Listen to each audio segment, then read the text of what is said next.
Pada hari ini kita lihat bab 5 kekongruan, pembesaran dan gabungan transformasi. Pada permulaannya anda perlu faham apakah maksud bentuk kongruen. Mempunyai panjang sisi sepadan dan saiz sudut sepadan yang sama. Ini bermaksud sisi yang sepadan antara kedua dua segi tiga adalah sama. Sudut sepadan antara kedua-dua segi tiga pun adalah sama. Kekongruan segitiga ada 6 jenis, tetapi saya hanya bincang antara duanya. Pertama, sisi sudut sisi. Apakah maksudnya? Sisi sepadan yang pertama adalah sama panjang. Sisi sepadan yang kedua pun adalah sama panjang. Sudut sepadan tercangkum antara kedua sisi sepadan ini. Sudut sepadan tercangkum antara kedua-dua sisi yang sepadan ini. Kemudian, lagi satu. Sisi-sisi sudut bermaksud sisi sepadan yang pertama adalah sama, sisi sepadan yang kedua pun adalah sama. Tetapi sudut sepadan tidak tercangkum antara kedua-dua sisi yang sepadan tersebut. Sudut sepadan tidak tercangkum antara kedua-dua sisi yang sepadan tersebut.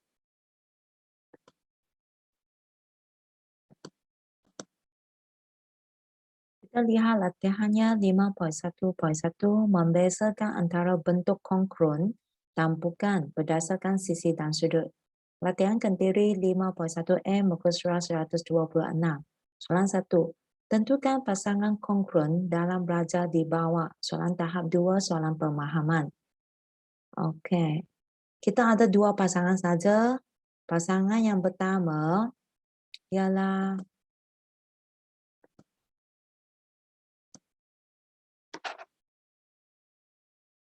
trapezium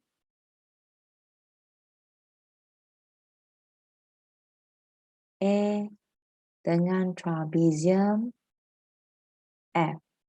Ini disebabkan semua sisi yang sepadan adalah sama panjang dan juga semua sudut yang sepadan adalah sama. Okey, lagi satu pasangan iaitu segitiga B dan E. Ini disebabkan semua sisi sepadan adalah sama dan juga sudut sepadan adalah sama. Okay. Jawapan A dan F, kemudian B dan E. Kita ada dua jawapan.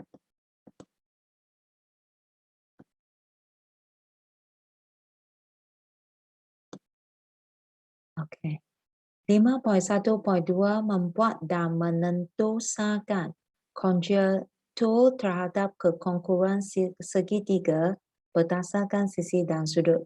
Latihan kendiri 5.1b muka surat 131. Soalan 1. Belajar di bawah menunjukkan dua segitiga PQR dan XYZ. Diberi bahawa kedua-dua segitiga PQR dan XYZ adalah kongruen. Jika PQ sama dengan XY, nyatakan ciri-ciri lain yang terlibat jika setiap berikut digunakan. Soalan tahap 3, soalan aplikasi. Okey.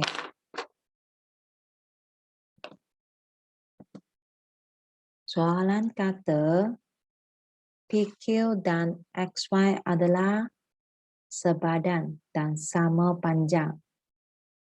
PQ dan XY. Okey, soalan pertama.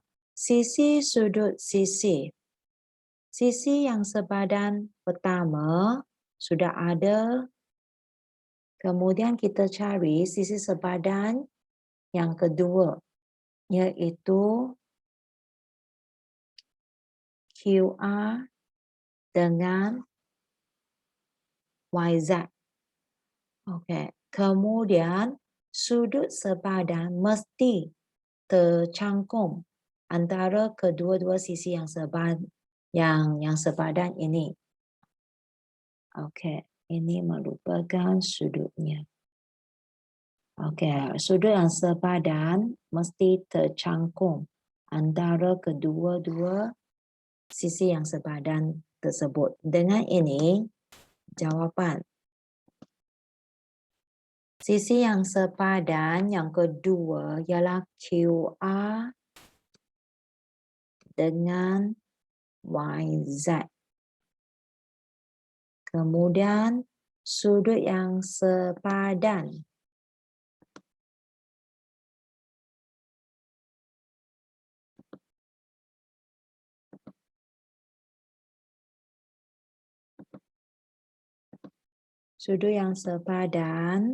tercangkum antara kedua-dua sisi yang sepadan ialah sudut PQR. Okey, lagi satu.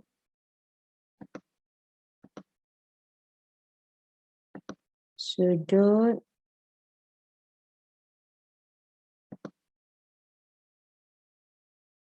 XYZ. Ini jawapannya. Kemudian B, sisi-sisi sudut. Okey. Saya padam. Okey, ini.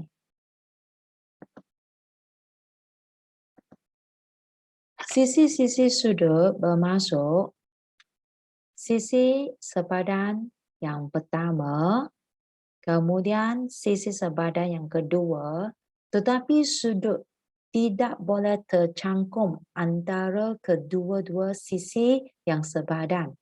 Okey. Sudut boleh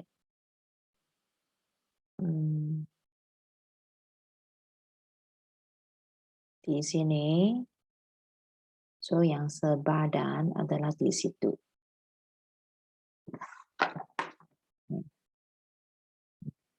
Sudut sepadan tidak boleh tercangkum antara kedua-dua sisi yang sepadan. Okey, tidak boleh.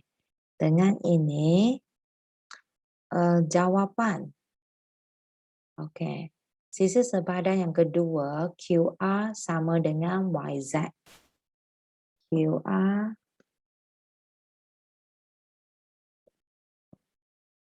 sama dengan YZ. Kemudian sudut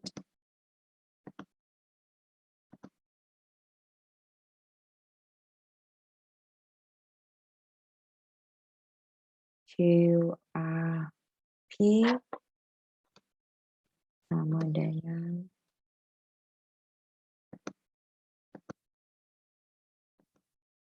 sudut X, Z, Y. Ini jawapannya. Oleh itu pembezaannya. Okey, sudut mesti tercangkum antara kedua-dua sisi yang sepadan. Sisi-sisi sudut bermaksud sudut tidak boleh tercangkum antara kedua-dua sisi yang sepadan.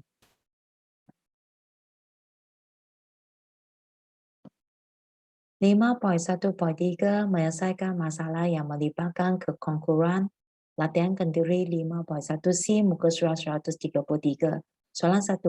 Darjah di bawah menunjukkan dua sisi 4 yang kongruen. Diberi bahawa panjang penjuru WU ialah 13 cm. Okey, bermaksud ini 13. Hitung soalan tahap 4, soalan menganalisis. Panjang PQ dalam cm. Kita tahu dua sisi 4 adalah kongruen. Dengan ini, PQ sepadan dengan TU. Okey. Kalau kita dapat cari TU, bermaksud kita pun boleh dapat cari PQ. Okey. So, SP pun sepadan dengan WT. Kalau SP 5, WT pun 5. Kita nampak WTU merupakan segitiga bersudut tepat. Dengan ini kita boleh guna teorem Pythagoras. Okey, pertentangan sudut tepat merupakan sisi yang terpanjang. Kita tahu sisi yang terpanjang merupakan jumlah dua sisi yang pendek. Sisi yang pendek pertama ialah 5. Kemudian sisi yang pendek kedua ialah TU. Kalau kita nak cari TU, iaitu 13 square tolak 5 square. Dengan ini, TU ialah 12.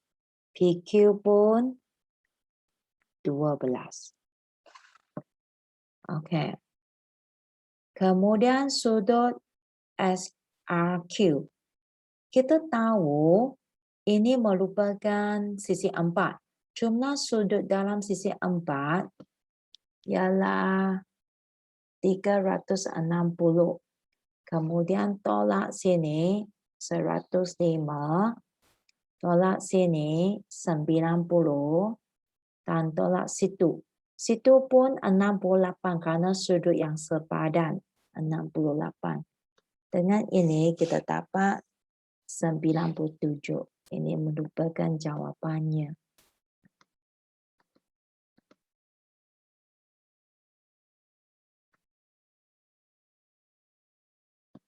Kemudian soalan 2.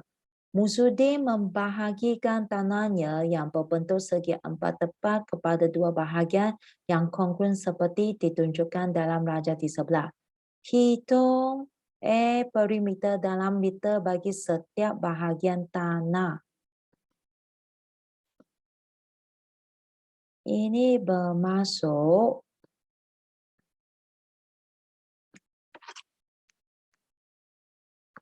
kita perlu cari perimeter yang saya warnakan hijau. Okey, kalau anda tidak suka, awak pun boleh cari perimeter bagi bahagian yang saya warnakan biru. Sama saja disebabkan mereka adalah kongruent. Okey. Mendapati sini 50, situ pun 50. Sini 20, situ pun 20 dan bawah pun 20. Sini 18, so situ pun 18, 18. Kenapa? Disebabkan oleh kongruent. Dengan ini, perimeter ialah 50 campur 20 campur 18 campur 18 campur 20 campur 18 campur 50. Sini saya terlupa label. Ini pun 18 kerana kongruent. Campur 18. Dengan ini jawapannya adalah 212.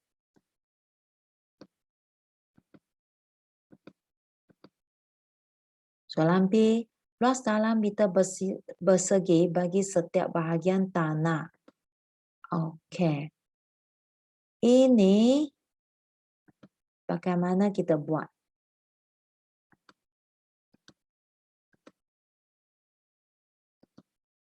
Ini kita perlu lihat secara segi 4 tepat.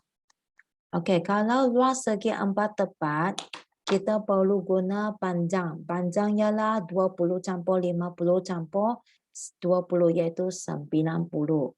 Darab dengan lebarnya. Lebarnya ialah 18 campur 18 iaitu 36. Okey, tetapi soalan kata hanya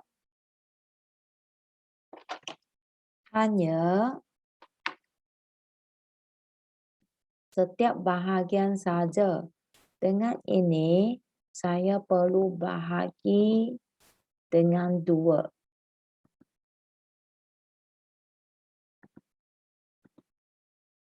bagi dengan 2.